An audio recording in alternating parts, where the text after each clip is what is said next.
Bonjour à toutes et à tous, bienvenue sur votre chaîne d'information régionale, le débriefing du week-end sport dans la région avec notre consultant Guillaume Van der Schaak. Bonjour Guillaume. Bonjour Adrien. On va, comme souvent, parler d'abord de football avec le LOSC à l'honneur. Troisième petite victoire 1-0 de suite, les Lillois de retour sur le podium. Oui, on peut le dire, c'est une victoire précieuse face à Brest, c'était vendredi soir. Alors une victoire courte, un but à 0, un but d'Osimhen à la 16e minute, c'est je crois son 9e but de la saison. Troisième victoire consécutive, liée notamment à la solidité défensive des Dogs. À domicile, le LOSC fait même mieux que le Paris Saint-Germain puisqu'ils en sont au bilan de 7 victoires et 2 nuls. Et le LOSC est donc la seule équipe invaincue cette saison sur sa pelouse. Preuve de la domination des Lillois vendredi soir, 10 tirs cadrés contre 0 pour l'équipe bretonne. Donc c'est vraiment un bon match. Certains observateurs pensaient le LOSC à la dérive il y a encore une dizaine de jours. Il n'en est rien puisque revoilà le LOSC en effet sur le podium de la Ligue 1 avec 28 points.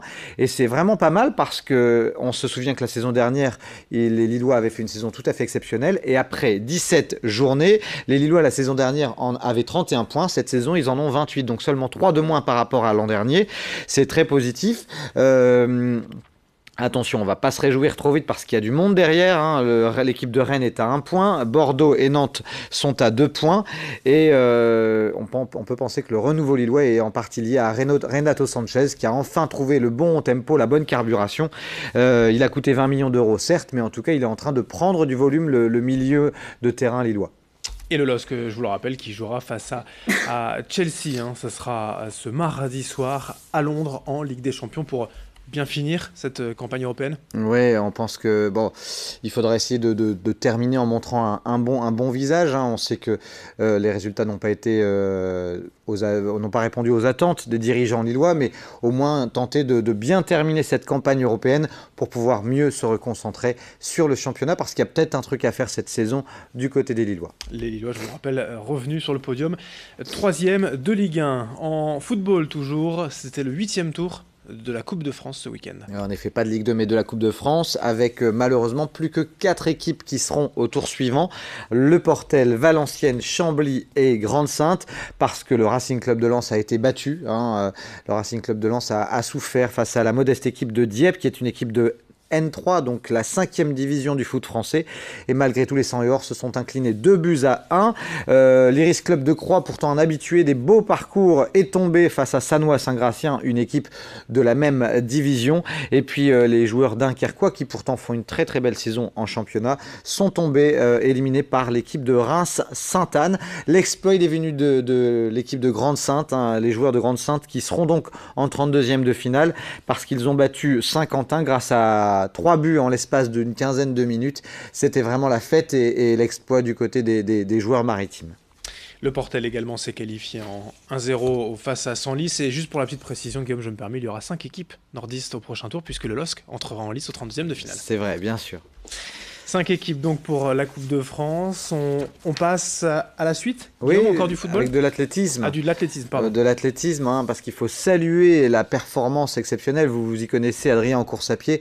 Jimmy Gressier, à nouveau champion d'Europe de cross dans la catégorie espoir. C'est son 3e titre européen en cross. Il a devancé le Serbe Bibic. Il a produit son effort dans le dernier tour et il n'a cessé d'accélérer. Moi, j'ai vu la course en direct. C'était très, très impressionnant. Jimmy Gressier qui peut vraiment nourrir de grands espoirs. Il est encore jeune, Jimmy, et je pense qu'il a encore une petite marge de progression. Donc, c'est vraiment un résultat exceptionnel pour lui. Et à noter également une belle prestation du côté d'Arthur Gervais, le Villeneuvois, qui termine à la 23e place chez les juniors, les U20. Il avait terminé, pour la petite histoire, 24e l'année dernière, 23e cette année au championnat d'Europe de cross-country. Allez, je vous lance quand même un petit défi. Champion d'Europe pour la 3e fois en U23, Jimmy Gressier, jusqu'où il peut aller? Gagner des titres en senior? Il y a les Jeux Olympiques, 10 000 mètres. C'est quoi le programme? Alors je pense qu'il va falloir qu'il se positionne, parce qu'on sait qu'il est très bon sur 10 km. Il est capable d'être très bon aussi sur 5000, capable d'aller peut-être aussi très vite sur un 3000. Donc il faudra à un moment donné qu'il détermine vraiment sa priorité, qu'il travaille en fonction, parce qu'il est capable d'aller très très vite. Il est capable de courir le 1500 mètres en 3,37 je crois. Et puis sur 10 km, il est capable aussi peut-être de courir en dessous des 28 minutes. Donc il va falloir qu'il fasse un choix, mais je pense qu'il peut aller très très loin. On peut envisager une médaille olympique un jour pour Jamie Gressier. Bon, on continuera en tout cas de le suivre avec plaisir. On enchaîne. Guillaume, d'autres infos? Avec du basket, pour vous dire qu'en Pro A, c'était un week-end difficile. Défaite des joueurs du Portel à domicile, pourtant dans leur chaudron, parfois réputé imprenable. Ils se sont inclinés face au Mans 76-85. Et c'est toujours difficile pour le BCM Gravelines Dunkerque qui s'est incliné face à l'OLB 90-78. À noter en Pro B, Denain a perdu à Saint-Chamond 82-80, un petit panier d'écart. Et puis les Lillois ont perdu à domicile vendredi. C'était contre Vichy 69-79. À noter en revanche que du côté de l'USBVA, la victoire face à Nantes a fait des petits puisqu'elles sont allées les guerrières s'imposer à Charnay 67-58. Ça va mieux, ouf pour les Villeneuvoises. On enchaîne avec du volleyball. Absolument, avec un match fou au complexe Léo Lagrange ce week-end. Les Tourquenois recevaient l'équipe de Cannes. Ils se sont inclinés dans le premier set 6-18-25. Ils perdent la deuxième manche 22-25. On croit que ça va être difficile alors pour eux. Ils s'imposent dans le troisième set 25-23. Un quatrième set de folie avec une remportée 30-28. Et finalement, dans le tie-break décisif, victoire 15-13. Du coup, c'est une bonne victoire pour les Tourquenois. Ils sont 4e de Liga. Et puis à noter, chez les femmes, les Marquoises qui se sont imposées, alors hasard du calendrier, elles aussi, elles rencontraient l'équipe de Cannes et elles se sont imposées 3-7-2. Les Marquoises sont 6e.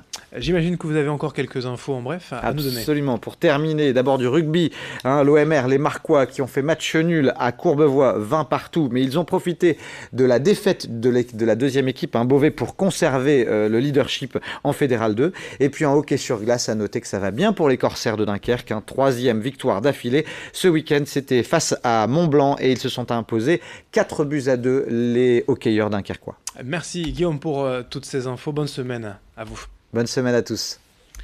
Merci de votre fidélité. À suivre dans un instant, comme toujours, vos prévisions météo et d'autres infos dès le prochain quart d'heure. Très bonne journée à toutes et à tous.